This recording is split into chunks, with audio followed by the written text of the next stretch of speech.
আসসালামু আলাইকুম। আমার ভোজন রসিক বন্ধুরা, আশা করি আপনারা ভালো আছেন। আমিও ভালো আছি। আজ দেখাবো গরুর মাংস ভুনা। আমি জানি সবারই গরুর মাংস খুব প্রিয়। অনেকেরই খাওয়া এটা নিষেধ, তবুও আমরা খাই।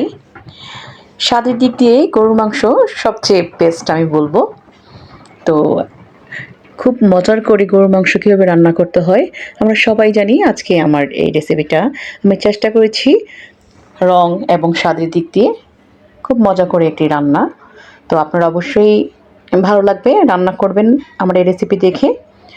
তো গরুর মাংস রান্নার ব্যাপারে যেটা আমি সবসময় করি, একটা আলাদা মশলা করে নিই। তাহলে দেখবেন অবশ্যই আমরা সবাই তো গরুর মাংস রান্না করি, কিন্তু এই মশলাটা দিলে ঘ্রাণ এবং স্বাদ দুইটাই খুবই চমৎকার আসে। আপনারা অবশ্যই করবেন। এখন আমি একটি পাত্রে তেল গরম করে নিলাম, দিলাম তেজপাতা, লবঙ্গ, এলাচ, দারচিনি, একটু নেড়েচেড়ে নিলাম। ঘ্রাণ আসার পরে আমি দিয়ে দিলাম প্রায় ১.৫ কাপ পেঁয়াজ কুচি, কারণ এটা আমি ভুনা করব। পেঁয়াজের পরিমাণটা একটু বেশিই দিয়েছি। এখন আমি এখানে দিয়েছি ২ চামচ রসুন এবং ৩ চামচ আদা, এবং হলুদ দিয়েছি ১.৫ চা চামচ, এবং মরিচের গুঁড়া দিব একটু বেশি, কারণ আমি হলুদের পরিমাণটা কম দিই আর মরিচের গুঁড়োটা একটু বেশি দিই। এখন আমি মরিচের গুঁড়া দিলাম ১ চামচ, ২ চামচ, ৩ চা চামচ করে। তো এগুলো আমি নেড়েচেড়ে দিচ্ছি। আমি প্রথমে পানি দিই না, একটু পরে যখন কালারটা ভালো আসে তখন একটু পানিটা দিই, তাহলে রঙটা সুন্দর আসে। এখানে দিলাম ধনে গুঁড়া, একটু জয়ফল জয়ত্রীর গুঁড়ো একটুখানি দিলাম, তারপর দিলাম সেই মশলাটা অল্প পরিমাণ দিয়েছি, পরে একটু দিব। এখন আমি এগুলো ভালো মতো কষিয়ে নিচ্ছি। আমি এখানে লবণ দিয়ে দিলাম স্বাদ মতো, পরে লাগলে আবার দিয়ে নিব। তো ভালোভাবে কষিয়ে নিতে হয়। আমি একটু পানি দিলাম, পানি দিয়ে এটা কষিয়ে নেই, তাহলে মশলা যত কষাবেন ততই রান্নাটা ভালো হবে। আমি গরুর মাংসটা বেশিরভাগ ক্ষেত্রে মাখিয়েও বসিয়ে দিই। যখন হাতে সময় থাকে তখন আমি এটা খুব ভালো করে কষিয়ে কষিয়ে ভুনা করি।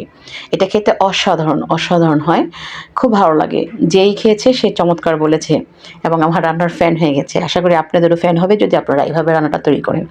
তো আমি ভালোভাবে কষিয়ে নিয়েছি। এখন আমি দিয়ে দিলাম মাংসগুলো। মাংসগুলো আমার প্রায় দেওয়া হয়ে গেছে। এখন আমি এগুলো নেড়েচেড়ে কষাবো। আমি মাংসের পানি দিয়ে মাংসটা কষাবো, মাংস থেকে যে পানিটা ওঠে। তো দেখা যায় কষানোর মধ্যেই আমার এই মাংসটা প্রায় 70-80% হয়ে যায়। এখন আমি আবার একটুখানি আমার সেই গুঁড়া মশলাটা দিয়ে নিলাম। দেখতে পাচ্ছেন তেল প্রায় উঠে আসছে। আমি আরও কষাবো, একটু পানি দিয়ে আমি কষিয়ে নেব। এখন গরুর মাংস যতক্ষণ সিদ্ধ না হয় ততক্ষণ পর্যন্তই ভালোভাবে কষিয়ে গরম পানি দিতে হয়। আমার এখানে মাংসটা অনেকখানি কষে গেছে, দেখতে পাচ্ছেন তেল উঠে গেছে মাংস থেকে তেল সেপারেট হয়ে গেছে, খুব সুন্দর রং আসছে। আমি এখানে হলুদের গুঁড়া কম দিই, মরিচের গুঁড়াটা বেশি দিই, তাহলে কালারটা ভালো আসে এবং খেতেও ভালো লাগে। আমি একটু পানি দিয়ে দিয়েছি এখানে, কিন্তু দুঃখিত স্কিপ হয়ে গেছে। এই তোমার মাংস প্রায় হয়ে গেছে। আমি কিন্তু একটু পরপর নাড়াচাড়া দিয়েছি। তো আমার পানিটাও শুকিয়ে আসছে। খুব মজার রান্না হয়ে গেল আমার আজকের এই গরুর মাংস ভুনা। আল্লাহ হাফেজ, ভালো থাকবেন।